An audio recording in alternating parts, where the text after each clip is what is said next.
कभी सोचा है कि हजारों किलोमीटर दूर जंगलों में लगी आग का पता हमें कैसे चल जाता है? या फिर ये कैसे मालूम होता है कि खेत में लगी फसलें हेल्दी हैं या नहीं? ये सब मुमकिन होता है रिमोट सेंसिंग से, मतलब दूर से ही दुनिया को देखने और समझने के विज्ञान से। आज हम इसी कमाल की टेक्नोलॉजी को समझने की कोशिश करेंगे। असल में देखा जाए तो हम सब पैदाइशी रिमोट सेंसर हैं। जब हम अपनी आंखों से किसी फूल का रंग देखते हैं या दूर से किसी दोस्त को पहचान लेते हैं, तो हम उसे बिना छुए ही उसके बारे में जानकारी इकट्ठा कर रहे होते हैं। बस यही है रिमोट सेंसिंग का सबसे बेसिक आइडिया। लेकिन एक मिनट, हमारी आंखें तो रोशनी के एक बहुत ही छोटे से हिस्से को देख पाती हैं। जरा सोचिए क्या होता अगर हम सिर्फ दिखने वाली रोशनी से कहीं ज्यादा देख पाते। और बस यही सवाल हमें इंसानी आंखों की लिमिट से निकालकर टेक्नोलॉजी की एक जबरदस्त दुनिया में ले जाता है। तो आज हम रोशनी के एक शानदार सफर को देखेंगे। एक ऐसा सफर जो सूरज से शुरू होता है, धरती की सतह से टकराता है और आखिर में एक ऐसी तस्वीर में बदल जाता है जो हमें हमारी दुनिया के बारे में नई नई बातें बताती है। तो चलिए शुरू करते हैं ये रोमांचक सफर। तो सबसे पहले यही समझते हैं कि ये बिना छुए देखना आखिर है क्या भला। तो सीधे सीधे कहें तो रिमोट सेंसिंग एक ऐसी टेक्नोलॉजी है जिसके जरिए हम किसी चीज़ के फिजिकल कांटेक्ट में आए बिना दूर से ही उसके बारे में जानकारी जमा करते हैं। और ये होता कैसे है? ये होता है ऊर्जा की तरंगों को मापकर, जैसे लाइट या हीट, जो हर चीज़ से या तो निकलती हैं या टकराकर लौटती हैं। तो अब कहानी शुरू होती है उस एनर्जी से जो इस सब के पीछे है।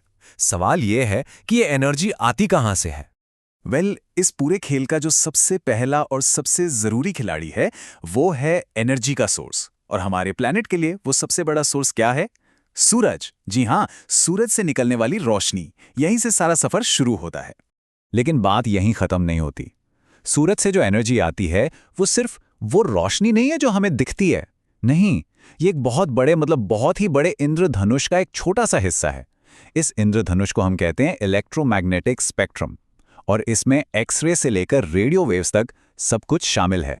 और सबसे मजेदार बात पता क्या है? वो रंग बिरंगा इंद्रधनुष जो हम देखते हैं ना, वो इस पूरे स्पेक्ट्रम का एक जरा सा हिस्सा है।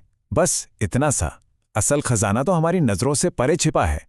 इंफ्रारेड, अल्ट्रावायलेट, माइक्रोवेव, ये सब जानकारी के भंडार हैं जिन्हें रिमोट सेंसिंग के जरिए देखा जा सकता है। तो ठीक है, सूरज से एनर्जी चली, धरती तक पहुंची। अब आगे क्या होता है? चलिए देखते हैं। जब सूरज की एनर्जी जमीन से टकराती है ना, तो हर चीज उसके साथ अलग अलग बर्ताव करती है। कोई उसे सोख लेता है, जैसे गहरी मिट्टी, तो कोई उसे वापस फेंक देता है, बिल्कुल आईने की तरह, जैसे कि बर्फ। इसी को हम परावर्तित होना या रिफ्लेक्ट होना कहते हैं। और यहीं पर छिपा है रिमोट सेंसिंग का असली जादू। हर चीज, पानी, मिट्टी, पेड़ पौधे, सब एनर्जी को एक खास अंदाज में रिफ्लेक्ट करते हैं। ये उनका अपना एक यूनिक सिग्नेचर होता है जिसे हम कहते हैं स्पेक्ट्रल फिंगरप्रिंट।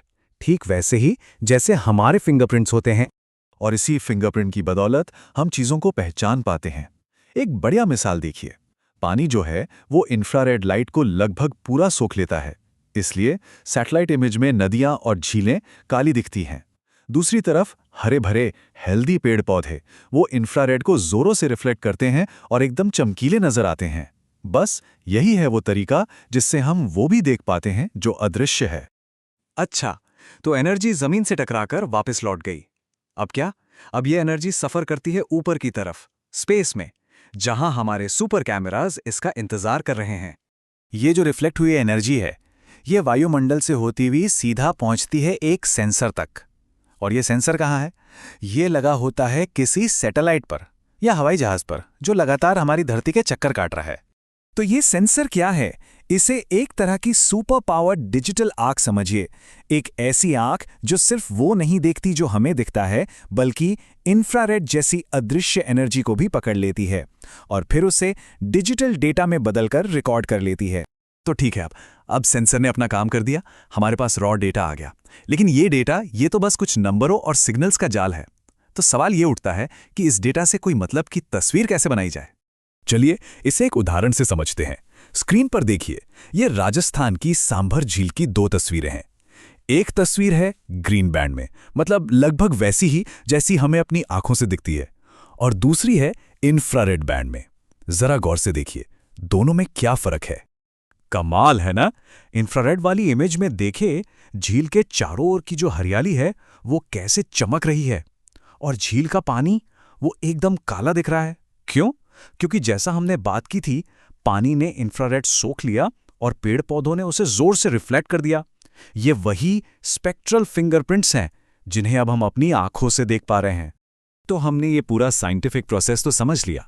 सूरज से एनर्जी चली, जमीन से टकराई, सेंसर तक पहुंची और तस्वीर बन गई। लेकिन असल जिंदगी में ये टेक्नोलॉजी क्या मायने रखती है?